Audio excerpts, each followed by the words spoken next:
Mga ka-crypto, sadyang napakabilis po ng mundo na XRP ngayon.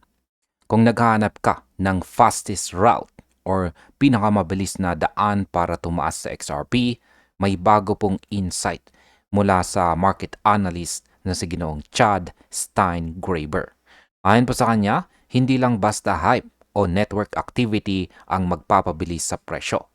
Ang tunay na game changer ay ang mga XRP ETF. Kaya sa video na ito ay pag-uusapan po natin kung bakit ito ang pinakamabilis na paraan para tumaas sa XRP at kung paano po ito nakakaapekto sa atin bilang mga traders, holders at investors. At ayan, simulan po natin sa ating unang katanungan kung bakit sinasabi na ang mga XRP ETF ang pinakamabilis na daan sa pagtaas ng presyo. Si Ginoong Chad Steingraber ay malinaw sa kanyang pananaw. Ang Exchange Traded Funds or ETF ngayon ang siyang pinakamakapangyarihang puwersa para itulak pataas si XRP. At ano ang kanyang dahilan? Ang kanyang dahilan ay ang inflow ng capital sa ETF ay mas mabilis kaysa sa ibang posibleng catalyst tulad po ng pagtaas ng aktibidad sa network o mas malawak na market sentiment. Kapag sinabi po nating inflow, ang ibig sabihin nito ay ang dami ng pera na pumapasok sa mga ETF para bumili ng XRP. At dahil direktang bumibili ng XRP ang mga issuers para mag-create ng shares, mabilis nitong binabawasan ang available supply sa market. Para po sa atin na nag-hold o nagtitrade, ang pag-tight or paghigpit ng supply ay nagdudulot ng upward pressure sa presyo. Kaya hindi po basta-basta ang papatagal ang epekto nito.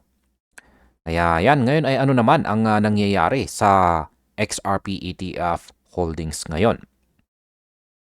Ang pinakamalaking patunay ni Ginoong Steingraber ay ang mabilis po na pagtaas ng institutional accumulation sa mga bagong XRP ETF.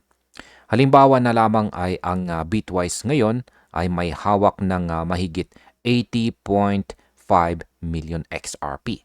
Katumbas po ng halos $178.8 million. Ang dami ng XRP na ito ay nadagdagan pa sa isang araw lamang na may inflow na $7.46 million. Ito po ang pinakamalaki sa lahat ng XRP issuers noong araw na iyon. Hindi lamang po si Bitwise ang nakaranas ng mabilis na accumulation. Nandyan na rin ang Canary Capital kung saan ay nadagdagan ng $5.21 million ang kanilang holdings na umabot sa kabuuang $336.98 million. Habang ang Grayscale at saka Franklin Templeton ay nadagdagan din ng $4.32 million at $4.83 million na nagdala po sa kanila sa $84.68 million at saka $76 million. Kaya sa kabuuan, ang lahat ng XRP ETF ay may hawak na $676.49 million sa loob lamang ng 9 na araw ng trading. Para sa isang trader o hodler, makikita po natin na ang bilis ng accumulation ay napaka-impressive or kahanga-hanga at nagbibigay po ito ng malinaw na indikasyon kung bakit ang mga ETF ang pinakamabilis na daan patungo sa paglago ng presyo ni XRP. Ano naman po ang inaasahang pagtaas ng ETF trading activity?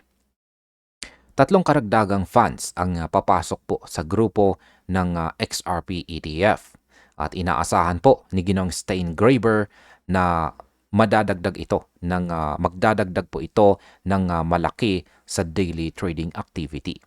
Kapag naging active ang mga ito, posibleng tumaas ang average daily trading volume sa $75 million hanggang $80 million, kung saan ay nangangahulugan ng mas maraming XRP ang kailangang bilhin ng mga issuers araw-araw. Base po sa projection, maaring kailanganin ng ETF na bumili ng 20 million hanggang 30 million XRP kada araw. Kahit sa pinakamababang estimate, mabilis na ang accumulation. Kung i-multiply po natin ito sa isang linggo, aabot sa 100 million XRP at sa isang buwan ay maaring umabot sa 400 million XRP. Sa isang buong taon, posibleng 4.8 billion XRP ang makukuha ng mga ETF. Para sa market, kahit hindi matapos ang isang taon, ang epekto ng pagbaba ng available supply ay maaring makita sa loob lamang ng ilang buwan. Kaya para po sa mga nag-hold at nagtitrade, ang mga susunod na buwan ay critical or napakalaga para sa presyo ni XRP.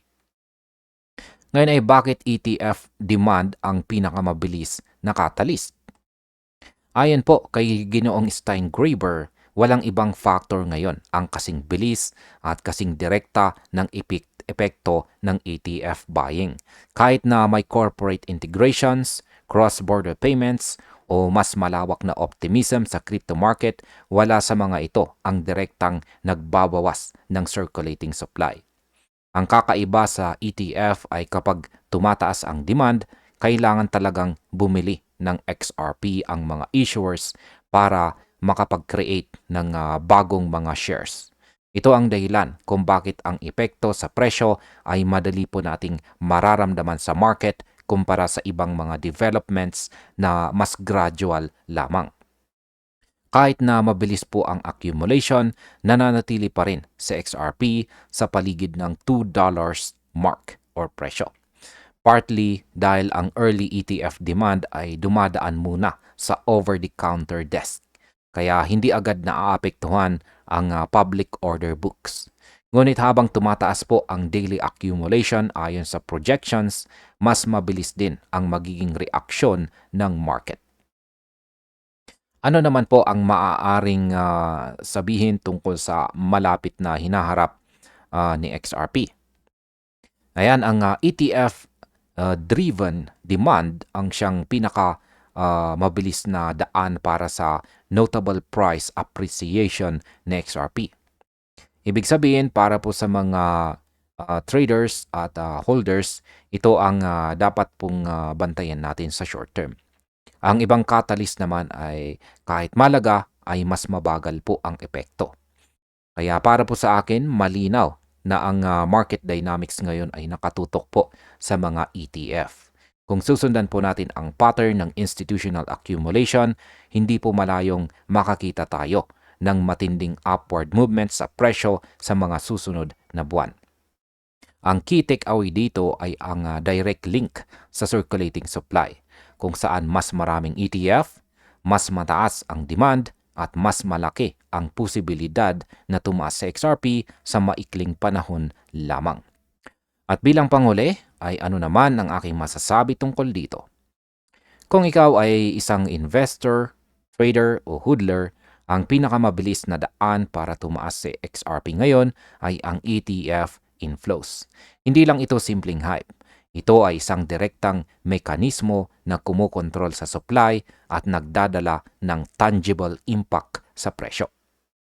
Habang dumadami ang mga ETF at tumataas ang daily accumulation, makikita po natin ang potensyal na malaking pagtaas sa presyo sa maikling panahon lamang.